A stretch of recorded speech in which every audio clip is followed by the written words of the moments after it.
morning, church. Awesome to see you. Thank you for joining us today in worship. Whether you're here in person or those watching online. Hi, everybody online. Whether it's present or maybe you're watching later on today or later on in the week, we love you as well. You are just as much a part of this family as anyone that's here today. So thank you.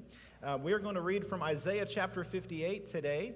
So as you are turning to Isaiah 58, I just wanted to give another quick shout-out announcement that wasn't that a good game last week?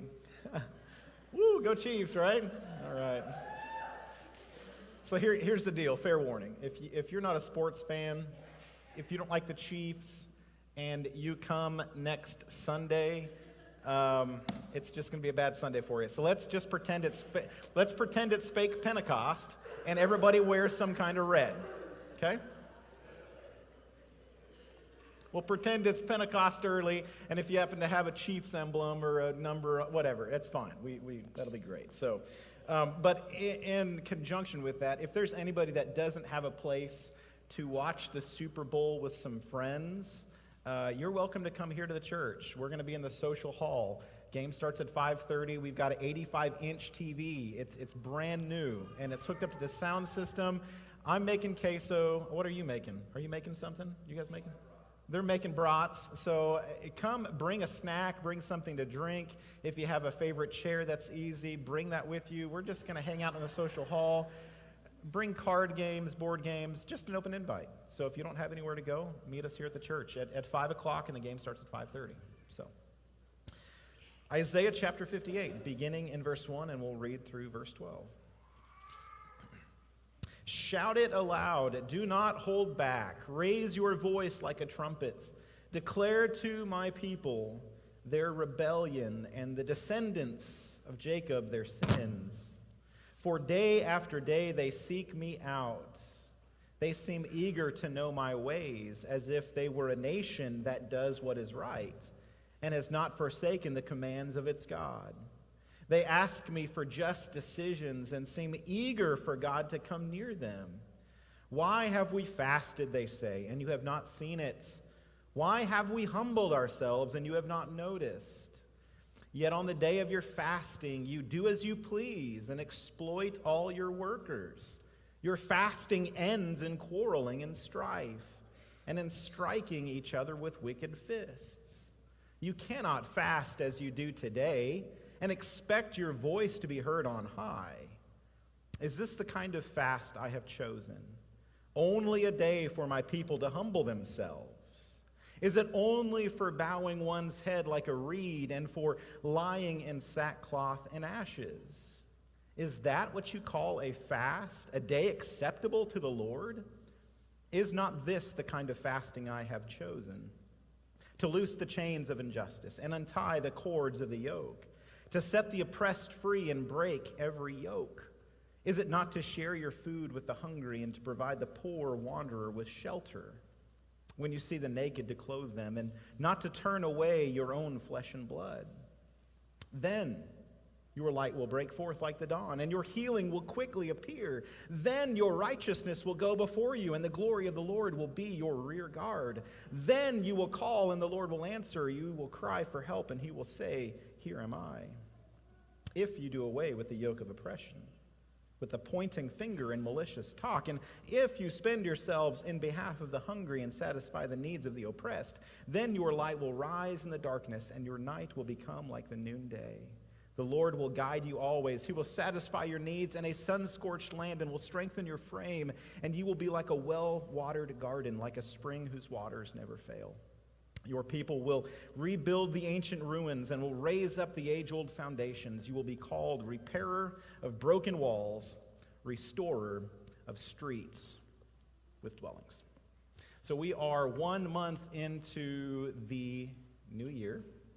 So I'm wondering, how are your resolutions going? What's the status of your resolutions? And as I ask that, I've been asking myself that same question all week. So it's not a question that I haven't had to wrestle with. A few years ago, I jokingly told folks that my resolution was to not have any resolutions because you can't fail at not doing something, right? If you don't put a goal down, if you don't put something down to work on, and if you don't accomplish it, then you can't fail at not doing that. So, but in telling myself that I wasn't going to make any resolutions, I was only fooling myself.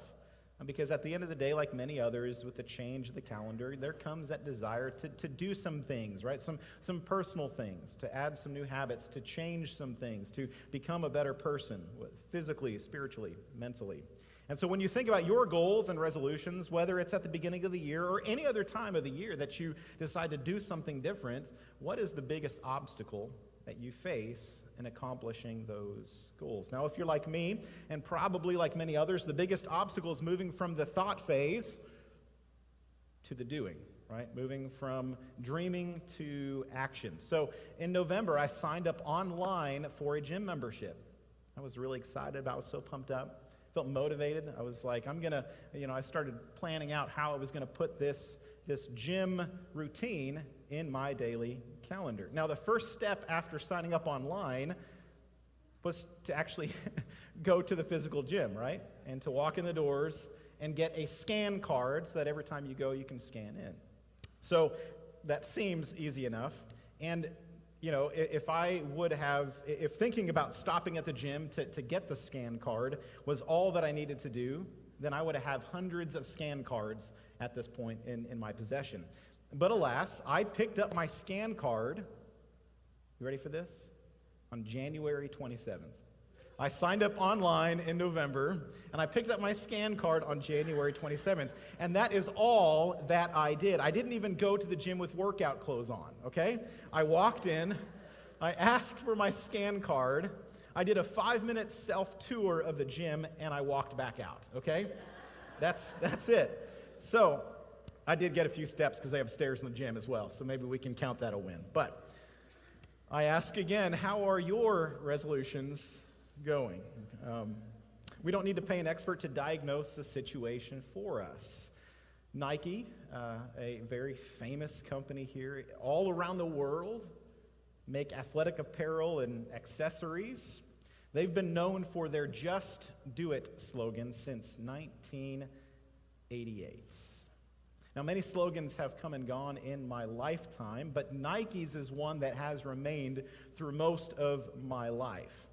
The man who came up with the slogan for Nike, his name was Dan Whedon, and there was a story. He just passed away, actually, in 2022, Dan Whedon did.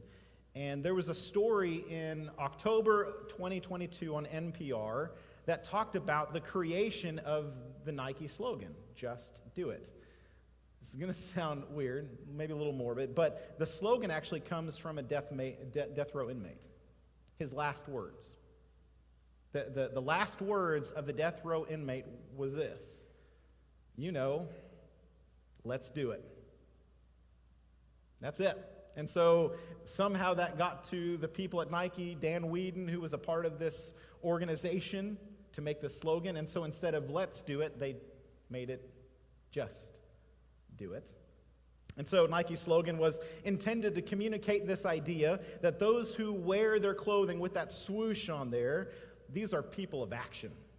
People who wear Nike are people who just do it, right? Just all sorts of things. Whatever it is you have decided to do, people who wear Nike just do it. Whatever you are called to do, whatever you are passionate about, whatever you believe is the next right thing to do, just do it. Less talk, more action, right? And that hits me square between the eyes this morning. And I think Isaiah, our text from Isaiah, is, if I was to summarize it, I would say that's what Isaiah is saying. Less talk and more action. Isaiah writes in verse 2, they seem eager to know my ways. From the outside, they seem eager to know my ways. They seem eager for God to come near them. From an outsider's perspective, it looked like they had it all together. They seemed eager for God to come near. They seemed eager to know God's ways. They knew what God really wanted of them. I mean, the prophets had been harping on this and pounding the drum beats until they were blue in the face. And so when we encounter words in the Scriptures, the word righteousness, and justice. These two words, righteousness and justice, in the Scriptures are two sides of the same coin. Now, you'll remember back in the fall of 2021, we went through the Beatitudes, and Jesus declares in the Beatitudes, "Blessed are those who hunger and thirst for righteousness, for theirs is the kingdom of heaven." And in the Greek language, the word for righteousness means both righteousness and justice. In the Old Testament, there are different Hebrew words for righteousness and justice, but oftentimes when you see one, the other one is not too far along. For instance, in my psalm reading this morning, Psalm 36, it's right there, righteousness and justice, two sides of the same coin. The prophets were harping on this all the time. And basically the message is this, is that God is righteous because God is just. And God is the standard bearer of what is just and good and right. So when we want to know what is just, what is good, what is right, we look at the Scriptures.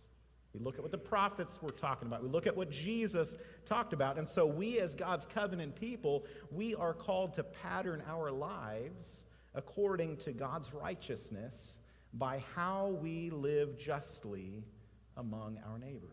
We are called to pattern our lives after God's righteousness in the ways that we live justly among our neighbors. And so this, my friends, is the heartbeat of the commandments in the Torah. And when Jesus comes along on the scene, Jesus boils it down to two things. For those who can't remember 600 commands, Jesus boils it down to two things. Love God, all your heart, soul, mind, and strength. And love your neighbor as yourself. And so this, my friends, is the fulfillment of the law, to love God and love neighbor. And even though none of us will ever be perfect at that task, even though all of us will fail at loving God and loving our neighbor, my friends, it is the highest calling of our lives. It is our purpose for living, to love God and to love our neighbor.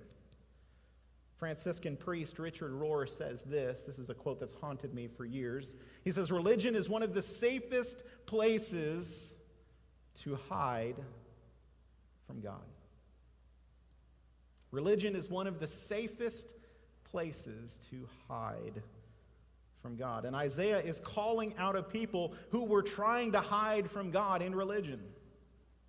They thought their prayers and their fasting, they thought all of these religious things that looked good to people on the outside was enough to cover up how they treated their neighbors, how they lived unjustly. And so Isaiah 58 is a calling out. Shout aloud, tell my people their rebellion, that they pray and they fast. It looks so good and so spiritual. But when it comes to loving their neighbor, you can see that their prayer and their fasting doesn't reach their hearts. And so God asks, or the people ask God and through Isaiah, "Why have we fasted," they say, "and you have not seen it? We're starving ourselves, O God, and you haven't seen it. Why have we humbled ourselves, and you have not noticed it?" Now, the practice of fasting, I assume most of you know what that includes, but it means going for a period of time without food, without eating. And then in the absence of food, oftentimes then we choose to give ourselves to other things.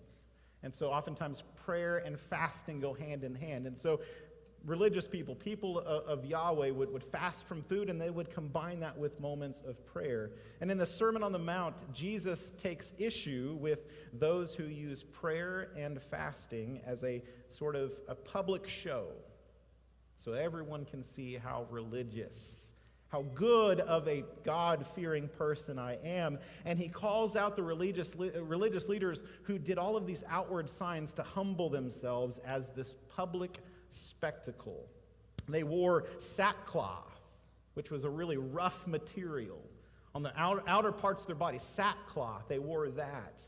They smudged their faces with ashes, made their faces dark. This was a sign to people that they were repentant, that they were mourning their sins, or they were supposed to be.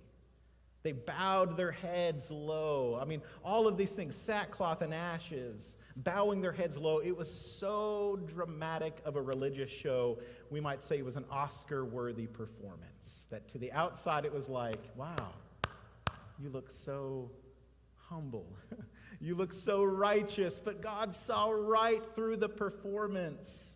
He saw their heart, and he saw that they were all talk and they were no action. And so God says to the people of Isaiah's day, if you're going to fast from food, he said, it's not that God says don't fast from food, but he says if you're going to fast from food, let it be connected to fasting from injustice. Quit treating your neighbor poorly.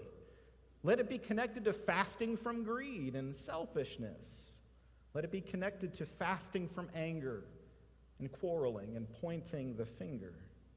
And then, when you're fasting, when that changes how you live in the public square, then your light will break forth like the dawn, and your healing will quickly appear. Then your righteousness will go before you, and the glory of the Lord will be your rear guard. Then you will call, and the Lord will answer. You will cry for help. I'll say, here am I. And so we heard the words of Jesus earlier in the message, or earlier in the service, as Mark read that from Matthew chapter 5, as Jesus tells us that you are the light of the world. A town built on a hill cannot be hidden, neither do people light a lamp and place it under a bowl. Instead, they put it up on a stand, and it gives light to everyone in the house. In the same way, let your light shine before others, that they may see your good deeds and glorify your Father in heaven. The purpose of shining the light is for what? For others to see your good deeds and glorify your Father in heaven. And so, lest we fool ourselves and think shining our light only means our Sunday morning church attendance, or think that shining our light means saying a prayer on Facebook so everybody else can see how religious we are, or fasting, lest we think that sort of an outward appearance of religiosity is all that God is looking for. Isaiah confronts us with these words. He says, if you do away with the yoke of oppression, in any way that we might oppress others in our lives, with the pointing finger and malicious talk, if you spend yourselves, listen to that, if you spend yourself, if you give your energies on behalf of the hungry and satisfy the needs of the oppressed, then, there's that key word, if you do these things, then your light will rise in the darkness, and your night will become like the noonday. James said it this way in his epistle, faith by itself, if it is not accompanied by action, is dead. In other words, faith without works is like an unlit candle. Be like me standing up here with an unlit candle this morning. Whereas Jesus said it is like lighting a candle and then putting it under a bowl. It's like lighting a candle and keeping it under wraps, under cover. And so, my friends, let me just say this. Our food collection, our Super Bowl food collection for InterServe, my friends, is not just a nice thing that we're doing for people. It's not just a cute, nice thing to give us the warm and fuzzy feeling inside. It is our faith putting on skin and bones and flexing its muscles, this InterServe food collection. There are so many ways to take your faith and to wrap it in skin and bones and use your muscles to flex. There's so many ways to love God. So many ways to love God.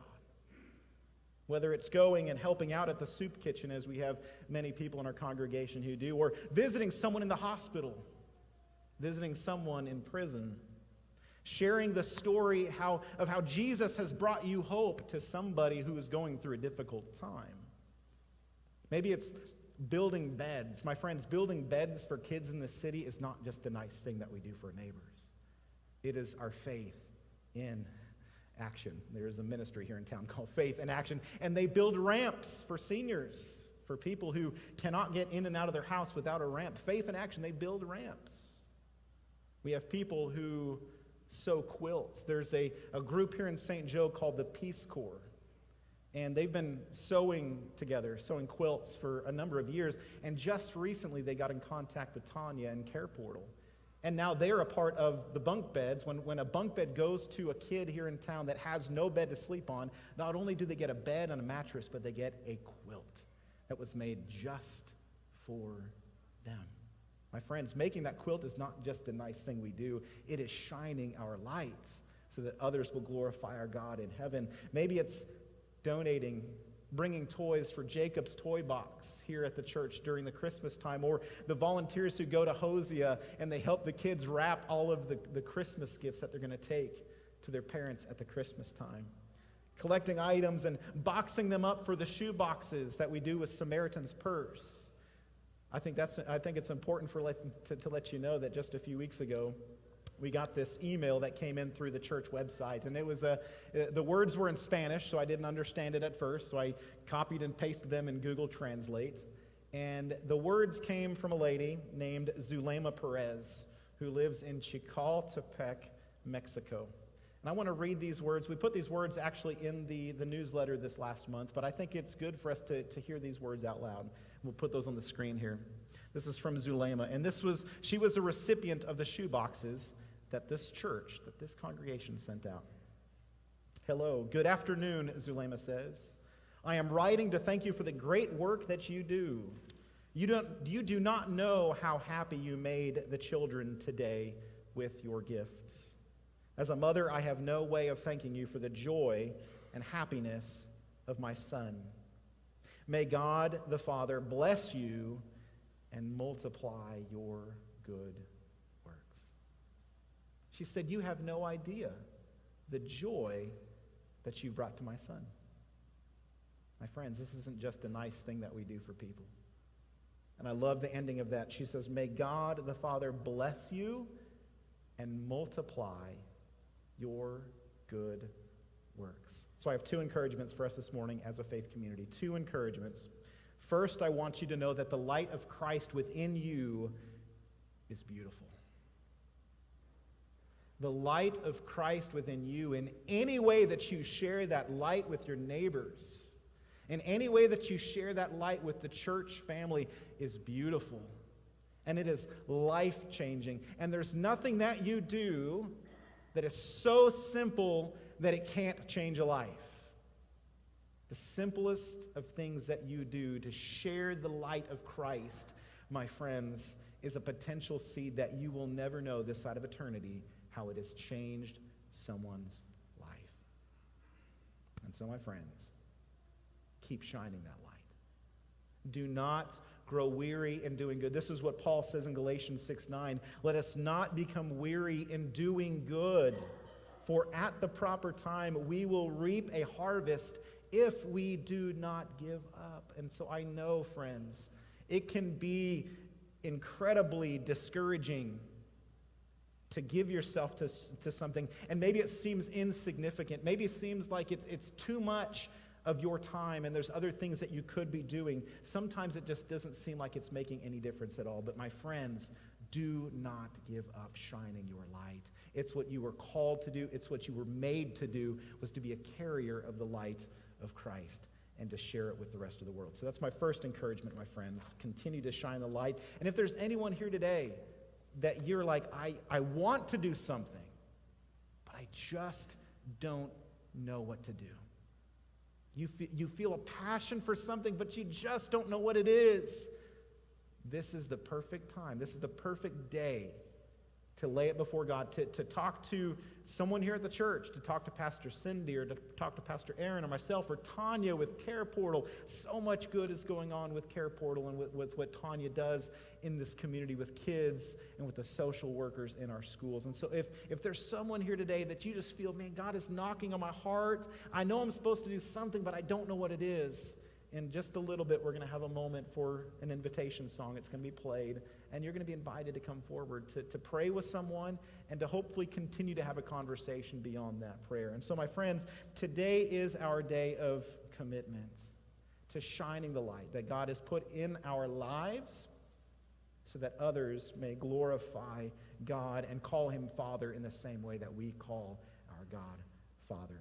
And so, my friends, we may not be wearing Nike apparel today, right? But we are clothed in Christ. And so if you're clothed in Christ, just do it. Do you like that with the cross there? I did that. I made that on my own this week. So it's my graphic skills there. Just do it. We may get sued from Nike. I don't know what's going to happen, but as we close up this message, I'm going to invite you to stand up with me, and let's join our voices in a call to confession, a prayer of confession. And if you say, listen, I have nothing to confess, you don't have to pray this prayer with us. But if you say, man, I've got some things I need to confess, I need to get right with God in some way, pray this prayer with me as we commit ourselves to following closer to Christ. Most merciful God, we confess that we have sinned against you in thought, word, and deed, by what we have done and by what we have left undone. We have not loved you with our whole hearts. We have not loved our neighbors as ourselves. We are truly sorry, and we humbly repent. For the sake of your Son, Jesus Christ, have mercy on us and forgive us, that we may delight in your will and walk in your ways, to the glory of your name.